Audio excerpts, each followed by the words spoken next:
Hello students, myself Prashant Phutani, MBBS Medicals and a director of Diamond Clear Concept classes. In today's lecture, we are going to talk about the very important topic of mole concept, that is stoichiometry. ही जी स्टायकिओमेट्री आहे, ही स्टायकिओमेट्री बऱ्याच विद्यार्थ्यांना अवघड वाटते.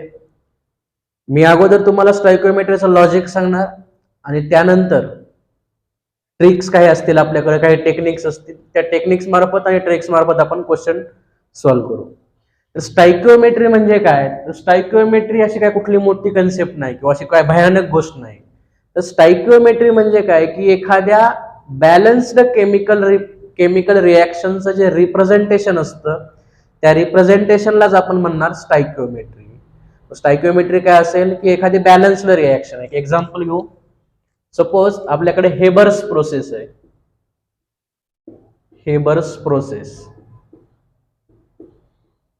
या Haber's process मध्ये हा N2 gas reacts with 3H2 gas and it gives 2 moles of ammonia. ही जी एक balanced reaction आहे, हिचं रिप्रेझेंटेशन जे आहे, तर मी माझ्या भाषेमध्ये म्हणतो की स्टायकिओमेट्री म्हणजे एखाद्या रिॲक्शनची, म्हणजे रिॲक्शन कशी पाहिजे, बॅलन्स्ड रिॲक्शन पाहिजे, त्या बॅलन्स्ड रिॲक्शनची शक्ल किंवा जो चेहरा दिसतो त्यालाच तुम्ही काय म्हणणार, स्टायकिओमेट्री. मग या स्टायकिओमेट्री मध्ये तुम्ही काय लिहिणार, the representation of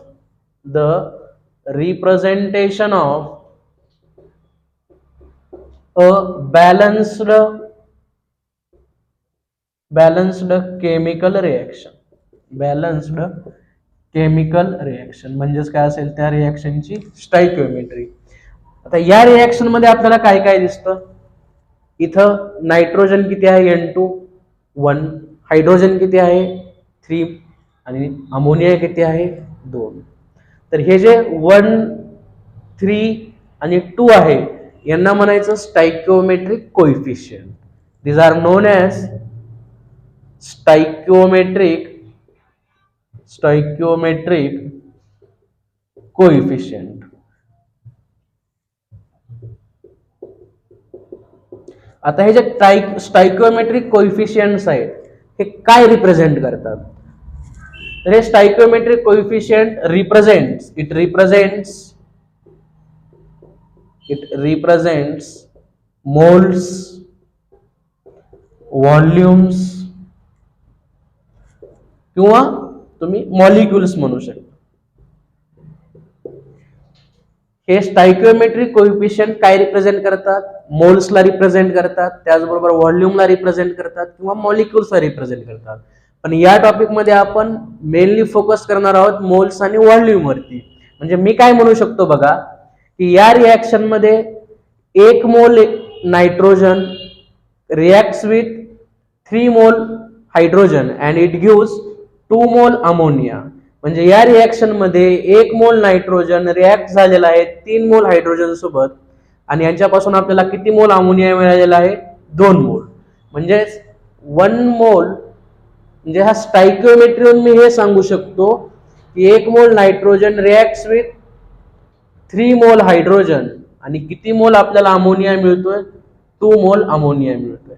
he G concept आहे की ज्या कन्सेप्ट मध्ये आपण सर्व गोष्टी मोल मध्ये डिस्कस करतोय, याला म्हणायचं मोल मोल रिलेशन.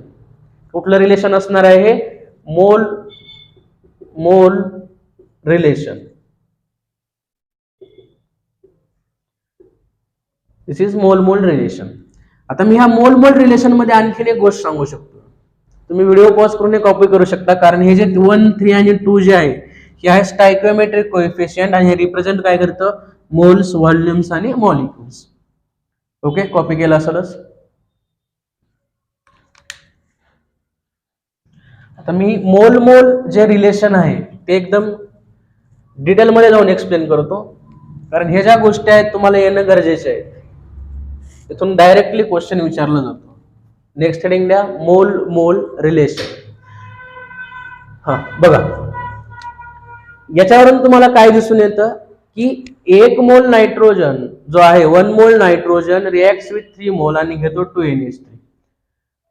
जर आपण फक्त कुठल्या तरी एका स्पीसीज बद्दल किंवा एका रिएजंट बद्दल बोलू, फक्त आता आपण याच्यावरती फोकस करू, नायट्रोजन. ह्या चित्रावरून असं दिसतं, चित्र म्हणजे काय, हे पिक्चर जे आहे म्हणजे स्टायकिओमेट्री म्हणणार मी इथून पुढे, माझ्या भाषेमध्ये मी काय म्हणणार, स्टायकिओमेट्रीला रिॲक्शनचं हे जे पिक्चर दिसतं त्याला मी चित्र म्हणणार. तर ह्या चित्रावरून तुम्हाला काय दिसतं की 1 मोल नायट्रोजन पासून तुम्हाला किती मोल अमोनिया मिळालेला आहे, 2 मोल अमोनिया मिळाला आहे. तर मग 2 मोल नायट्रोजन असता माझ्याकडं तर किती मोल अमोनिया मिळालं असतं, 4 मोल, बरोबर. आता हायड्रोजन बद्दल बोलू, म्हणजे मी अगोदर नायट्रोजन बद्दल बोलतो. विथ रिस्पेक्ट टू नायट्रोजन काय दिसतं इथून, 1 मोल N2 gives 2 मोल NH3, 2 मोल NH3. जर माझ्याकडे समजा 2 मोल N2 असेल, 2 मोल N2, तर 4 मोल मला काय मिळणार, NH3. हे तुम्हाला मी अगोदर लॉजिक सांगतो आणि लास्ट एक मी ट्रिक हे सांगतो, त्या ट्रिक वरून आपले प्रश्न सुटणार. आता मी बोलतो विथ रिस्पेक्ट टू H2.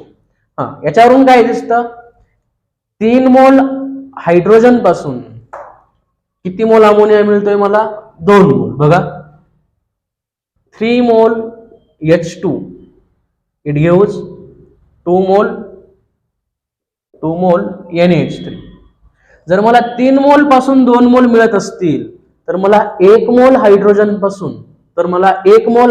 पासून किती मोल NH3 मिळतील, मी कसं कॅल्क्युलेट करणार, 3 पासून 2 मिळतात तर 1 मोल H2 इट गिव्स, हे 3 जे आहे ते इकडे घेऊन जायचं, डिव्हिजन मध्ये घेऊन जायचं, डिवायडेशन, 2/3 मोल्स ऑफ काय मिळतील मला, NH3. हे झालं मी हायड्रोजन बद्दल बोललो. आता मी उलटही सांगू शकतो. उलट कसं सांगणार, आता अमोनियाच्या रिस्पेक्ट मध्ये बोलणार. तर ह्या स्टायकिओमेट्रीवरून तुम्हाला काय दिसतं, आता उलट मी सांगणार. अगोदर मी सरळ सांगितलं की नायट्रोजन पासून अमोनिया मिळाला, आता मी उलट सांगतो की 2 मोल NH3 मला मिळालेले आहेत, 2 मोल NH3 मला मिळालेले आहे कोणापासून, 1 मोल N2 पासून. किंवा मी याला असंही म्हणू शकतो, 2 मोल अमोनिया तयार करण्यासाठी मला किती मोल नायट्रोजनची आवश्यकता आहे, 1. विथ रिस्पेक्ट टू अमोनिया बोलू इथं आपण, विथ रिस्पेक्ट टू NH3. बघा, अकॉर्डिंग टू दिस स्टायकिओमेट्री, ह्या स्टायकिओमेट्रीनुसार मी काय सांगतो की 2 मोल NH3 तयार झालेत, 2 मोल NH3. ह्याच्यासाठी नायट्रोजन किती लागला मला, 1 मोल N2. मग तुम्हीच मला सांगा, 1 मोल NH3 तयार करण्यासाठी मला किती मोल नायट्रोजन लागेल. तर काय करणार मी, फॉर 1 मोल साठी कॅल्क्युलेट करत असताना मी नेहमी हे 2 इकडे घेऊन येणार, म्हणजे 1/2 मोल काय लागणार मला, N2. सेम मी तर लिहितो अमोनिया आणि हायड्रोजन बद्दल, विथ रिस्पेक्ट टू NH3. सांगा, 2 मोल मला NH3 मिळालेला आहे, त्यासाठी मला हायड्रोजन किती घ्यावे लागलेत, 3 मोल H2. जर मला 1 मोल NH3 तयार करायचा असेल, 1 मोल, तर मी हायड्रोजन किती घेणार, हे 2 इकडे घेऊन यायचं, म्हणजे 3/2 मोल H2. लक्षात येईल. व्हिडिओ पॉज करून तुम्ही कॉपी करू शकता. कॉपी केलं असेलच.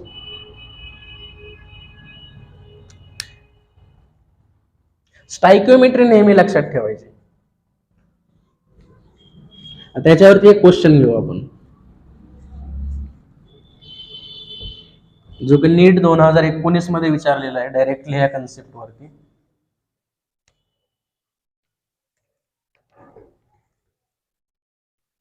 बघ, क्वेश्चन काय होता,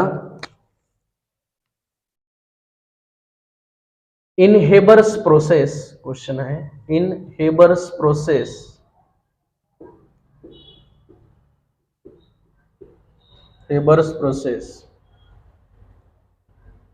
number of moles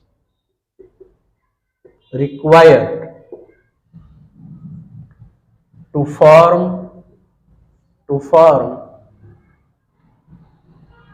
20 moles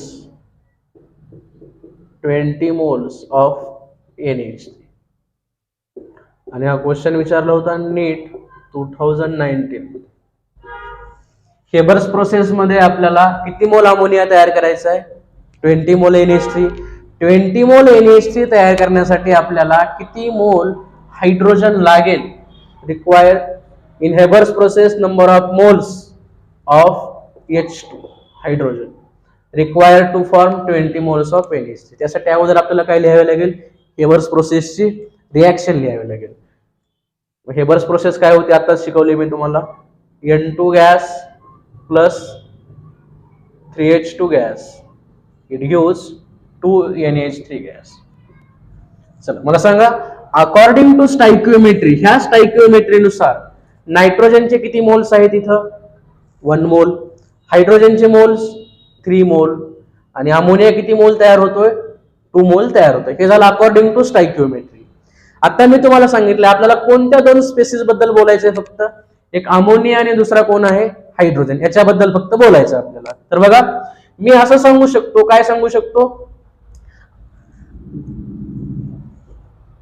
2 मोल NH3 जो तयार झालाय, ह्या 2 मोल NH3 तयार होण्यासाठी किती मोल हायड्रोजन वापरलेला आहे? 3 मोल. मी असं लिहू शकतो 2 मोल NH3 साठी 3 मोल हायड्रोजन वापरला. तर मग मला तुम्ही सांगा 1 मोल NH3 तयार होण्यासाठी किती मोल हायड्रोजन लागेल?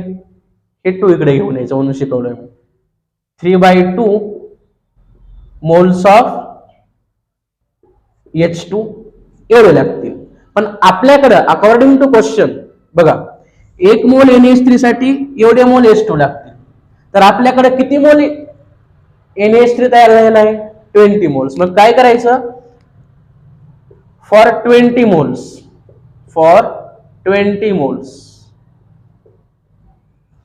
एका मोल साठी एवढे लागणार आहेत 3/2.